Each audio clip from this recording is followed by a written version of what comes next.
Michigan Football Report Overreaction Monday. Is Michigan back? I mean, that certainly feels like what the fans, what the players, what some media are thinking. And remember, these overreactions, these aren't all my takes or Jack's takes. These are kind of like the total mashup of what everybody's saying out there. Friends, foes, media, all alike coming out of Michigan's most recent game. This one being the 24-7 home victory over Washington. A Washington team that Michigan beat in the national championship game a couple of seasons ago, but lost out in Seattle last year in one of the more disastrous games. And Michigan played like multiple different quarterbacks.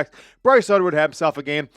Jordan Marshall came in, 25 carries, basically was getting this like 3, 4, 7 yards every single time, didn't break any deep. And Zach Marshall was a surprising name to come in. Hogan Hansen out, right? Marlin Klein, Michigan's number 2, number 1 tight ends, and Zach Marshall and another tight end. You know, Michigan had a bunch of backups come into this game, but this team feels like they've got a path forward to go into the Ohio State game at 9-2, and you win, you're in the college football playoff, maybe even in the Big Ten playoff, right? Because that win or that loss over Oklahoma doesn't count in the Big Ten standings. You beat Ohio State head-to-head, you're 10-2. You got a head-to-head win over them, and then it's really between Oregon and Indiana. Could you win a tiebreaker versus one of those teams? They already played each other and get in the college for the Big Ten championship game, which there, win or lose, Michigan will be in the college football playoff. Let me know on a scale of 1 to 10. Give me a simple number. Decimals are okay, right? You can do 7.1, 6.5, 8.9, whatever you want. Let me know, though. Do not leave this video until you give me an answer. 1 through 10, how confident are you in this team going forward? I'm going to say 7.6 is mine, coming up from like a 4.9 just a few days ago, leading into this game, where I thought if Michigan didn't start hot, if things went bad, the entire rest of the season could completely fall off the rails. It did not. And Sherrone Moore came himself to his press conference today. There's a little photo of him. What's he wearing there again? He's wearing his blue-collar jacket. And he says, "I guess it worked, huh?" was the quote when asked about the jacket again today.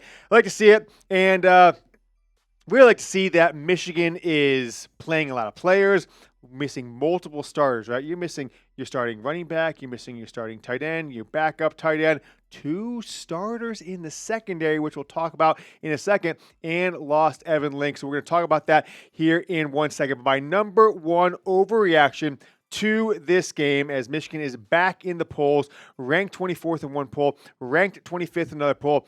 They are back ranked, and you got Michigan State, you got Northwestern, you got Maryland, you got Purdue. A bye is in there somewhere. I think this next 5 weeks of football leading up to the Ohio State game is going to be nothing but victories, and frankly, maybe some big victories as Michigan leads up to that Thanksgiving weekend, a game against Ohio State. Bryce Underwood. I tweeted before the game, and some people are trying to say, you were wrong. I'm like, no, I was right. I said, Bryce Underwood has to have his best passing game as a Michigan football player today, or this team is going to get dog walked. I said Washington's going to run away with the game. He had his best passing game as a Michigan football player today, right? It's 78%, 77% completion percentage, highest by a mile, right? Coming into this game, Bryce Underwood was dead last among starting quarterbacks in the Big Ten in completion percentage. Came into this one 21 of 27. I think there were 5 drops, maybe 4. He could have been 25 of 27, 26 of 27, wherever the number was in drops. There's at least 4, could have been 5. He could have had a generational game, could have been like 280 yards, maybe even another touchdown in there, going for 90+%. Big game out of Bryce Underwood, and he really wasn't even the full story of this game, as we're going to talk about some backup players that made an impact in the rest of today's show. But it got extended over the weekend. We told you about this last week. We were in a subscriber battle, and somebody made an excuse about what they were doing. We didn't want to come in last place. Maybe it's Alabama. But Ohio State, they did a live show on Saturday. Got like 40 new subscribers, 50 new subscribers. So they jumped past us. So this is the last day. It is now about 3:30. We're filming this here on Monday, 3:30 Eastern. We are 7 subscribers behind. So please subscribe to the Michigan Football Report. Do it today. Let's beat Ohio State again on the field and here on YouTube at Chat Sports. Subscribe today. Hell, unsubscribe tomorrow if you want to, but we cannot lose to Ohio State. Billy Beebe, the host of that show, kind of a scumbag. Jack's nodding his head in absolute agreement. Subscribe to the Michigan Football Report. Number 2, overreaction, and this one felt great to see. It was surprising, and it is next man up, right? We all knew Justice Haynes was going to be banged up if he was going to play at all. We told you we didn't think he would, and he didn't. A lot of players didn't play in this game that you might have expected or weren't really expecting at least to miss. Justice Haynes, backed up by Jordan Marshall. Marlin Klein, Hogan Hansen, backed up by the third and the fourth string tight end. All right, how about Evan Link, right? Left tackle goes out, I believe it was in the second quarter. Blake Frazier, I'm sure should say. Evan Link goes down. Blake Frazier, redshirt freshman, comes in and gets the job done. And heck, played pretty dang well as far as I was watching. How about these two guys, though, right? You've got Rod Moore. You've got Brandon Hillman. They were not playing early on. And I tweeted out in the second quarter, I'm like, has anyone seen Brandon Hillman play this game? And I was kind of thinking to myself, he had a terrible game last week. Is he being benched? Is he just passed up in the depth chart? I went back and I referenced. Let's take a look at the availability report from Michigan that they put out 3 or 4 hours before kickoff that's required by the Big Ten. Jack, do you see Rod Moore's name on there? Do you see Brandon Hillman's name on there? And I don't know if this is the reason, but if they're not playing and not included on this, that's actually kind of deceptive. So it leads me to believe that these players were either disciplined for one of two reasons. One, hey, you haven't been playing well. You're not playing today. You stink. I'm not sure if that's it. Could be something attitude related. Rod Moore did tweet at Jack Tuttle, Michigan's, starting quarterback for 1 or 2 games last year, like a 7th-year player. He's doing some YouTube show once a week with Isaiah Hole, that guy, if you even know who that is. And was saying things about the locker room having problems this year. And Moore said, you're not on the team anymore, bro. Should we talk about the problems from the locker room last year, insinuating maybe that Tuttle was part of some of those problems?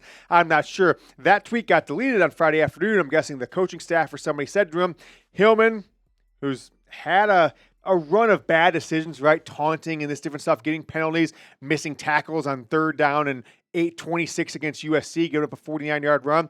And Rod Moore tweeting that out, I thought it was very suspicious that neither one of these guys played in the game and were on the injury report. Michigan has had a ton of backups play this year that you weren't expecting, that weren't part of the ones, weren't starters at the beginning of the year. Clearly, Jordan Marshall had himself a game, right?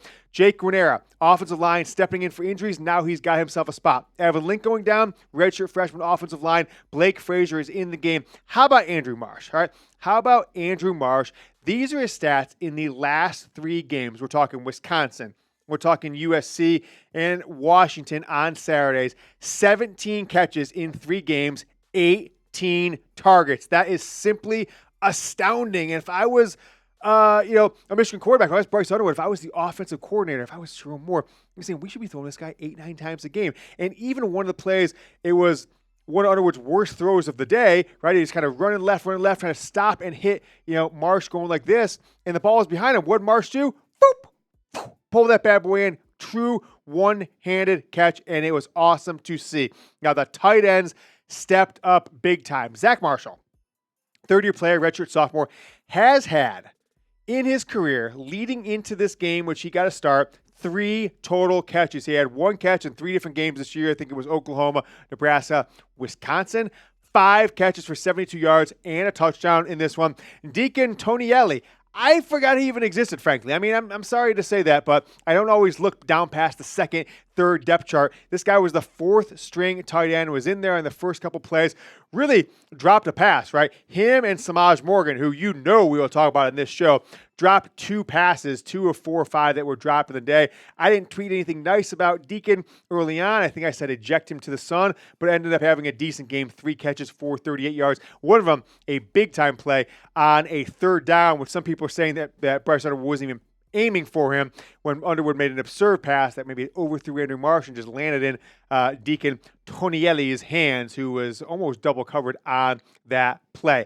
More players. Impact backups on defense. Jimmy Roller. How about Jimmy Roller? His emergence has allowed Michigan to move Jayshon Barham down to the edge position. He had 8 tackles, most in the team on Saturday, and an interception in this game. Cole Sullivan, tie game, 3rd quarter, 7-7. Washington backed up inside the Michigan 30. Interception in a tie ball game really changed the perspective of the game. And then Jacob Oden, right? Very under-discussed player. He had himself an interception in the 4th quarter. So nice to see him getting a ton of snaps late on in the game. Go back to Cole Sullivan, right? Just instincts. I saw one of these NFL draft Twitter accounts said, Cole Sullivan might be LB1 in the 2027 NFL draft, right? He's only a second-year player, not even eligible for this year's draft, of course, but he needs more playing time.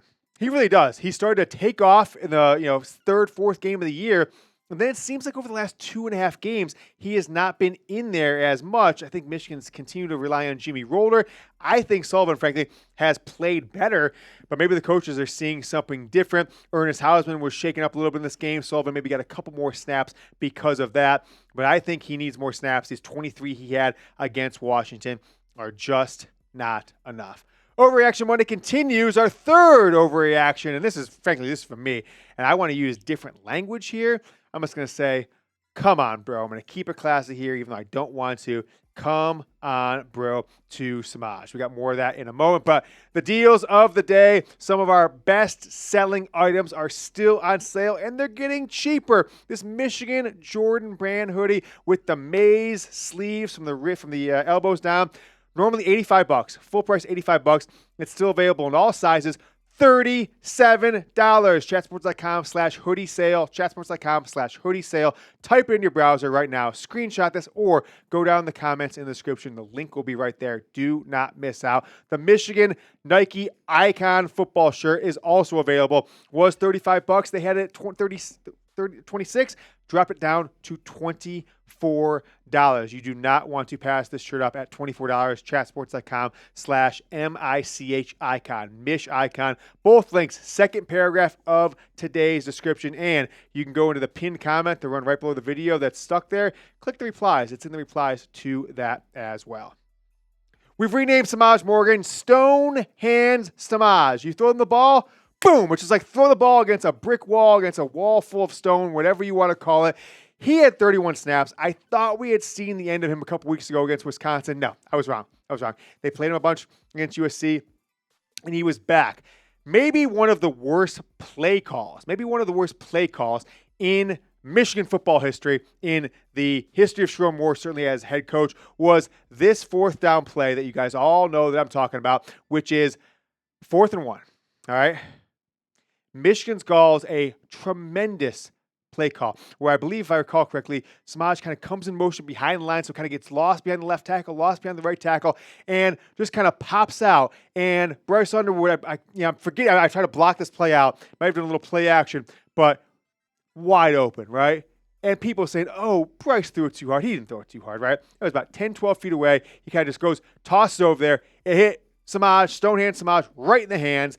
And what I'm thinking to myself is, what planet are we on where we are throwing the ball on 4th and 1 in a game that is potentially make or break for your coaching career, Chip Lindsey, for your coaching career? Definitely, Sherrone Moore, you're going to count on Semaj Morgan catching the ball and not thinking about the TikTok dance he's going to do after the game, thinking about who he's going to talk trash to, thinking about what punt he's going to field and not return for any yards. He's thinking about all that stuff. No, you're going to trust him to be focused, completely mentally focused, catch that ball, get past the first down, 4th and 1, go win the ball game. No, Stone Hands Semaj, drop that ball on 4th and 1. The fact that you called that play to him is unacceptable. I know Michigan won the game. We're trying to stay positive with this, but you just can't do it. You have got to know who the players are on your team that make plays. And frankly, Semaj Morgan is, damn it, he's just not one of them. He did get a lot of snaps, though. It seems that Michigan has gone back. They must have watched the show where I said, quit doing the 3 wide receiver set so much. It's not working. And they pulled it back. As you can see, these snap counts were much closer over the prior half of the season. Now, Semaj was out of the game compared to the starting wide receivers about half of the time. Those starters had pretty decent games. They weren't the featured players. I loved that screen pass touchdown, kind of one of those barrel screens where it was across the middle, so it wasn't a behind-the-line screen, but blockers right up there, and Andrew Marsh kind of walked down about the 3-yard line, then got hit at the goal line, popped into that game. So I'm saying to you, Semaj Morgan, I want to say things like, beep, but I'm just going to say, come on, bro, what are we doing here? What are we doing here? How do you drop that ball? It's unacceptable. He does not need to be playing anymore. And I tweeted this out too, Jack. I don't know what came over during the game, but I checked the stats. Maybe it must have been before the game. So 25 now. In 6 games this year, as your starting punt returner, he's been in there to field the punt for all punts kicked to Michigan this year, except for 1, right? So let's just say 5 per game. I don't know what the number is. 20 total punt return yards this entire season. So he added 5 more against Washington. 25 punt returns through 7 games, the yards as your punt returner. 25 yards? We serious, bro? Come on, Semaj. You're better than that. No, I guess you're not better than that. You're just that, but I don't think you need to be that at Michigan much longer. And hopefully the coaches will come to their senses and play guys like Zach Marshall and others more than you. The defense responded against Washington. I was scared. I thought Washington would just take advantage of Michigan being kind of down in the dumps and not being up for this game, but they weren't. Before we jump into the defense, I want to ask you guys this question. Who was your game MVP against the Huskies? Was it Bryce Underwood, a 78%, 77.8% completion percentage, no interceptions, 2 touchdowns? Jordan Marshall, 133 yards for Michigan. Was it Zach Marshall, right? 5 catches, a touchdown, led Michigan from the receiving position as your 3rd-string tight end getting the start? Or was it Derek Moore, 2 sacks, 4 quarterback pressures, and was the highest-ranked Michigan player from Pro Football Focus? Just type their initials down low. If you think it was somebody else, type other and let me know who and why they were your MVP against Washington. Shout out to Wink Martindale, right? This defense was absolutely unprepared to play USC, and everyone was coming at Wink Martindale's throats. Everyone was calling him names. Everyone was saying that he has lost it and he's given up touchdowns to start every game, the first drive, etc., etc. Didn't happen. I thought it was a good sign. I thought, whoa, didn't give up a touchdown, right? And in the first quarter, still didn't give up a touchdown. It was just late before half, which seems to also be a theme for this team, and then shut them down in the second half, shut them out in the fourth quarter. Derek Moore, big return. It seemed to be he was quiet the last 2 or 3 games. 3 tackles, 4 quarterback pressures, 2 sacks. Pro Football Focus, as I mentioned a moment ago, had him as the highest-rated Michigan player at 92.7 in this game. This Washington offense came in outscoring teams so far this year, 80-20 in the fourth quarter. That was a fear, right? You're getting late in the third quarter. It's 7-7. You're thinking, who's been the fourth quarter team this year? It's been Washington. Hasn't really been Michigan as much, and Michigan gets the interception from Cole Sullivan. They absolutely shut down. I mean, Derek Moore was all over the place. It was that 4th down in the fourth quarter. He came out of nowhere, just absolutely annihilated the quarterback. There were plays being made all over the place. Jimmy Rolder, Jacob Oden with the interception in the fourth quarter, just plays all over the place. And Wink Martindale, the stink nickname, it goes back in the cabinet for another week. He's back to Wink, and I'm excited to see what this defense does down the stretch because they've got 4 games where they should and could absolutely dominate.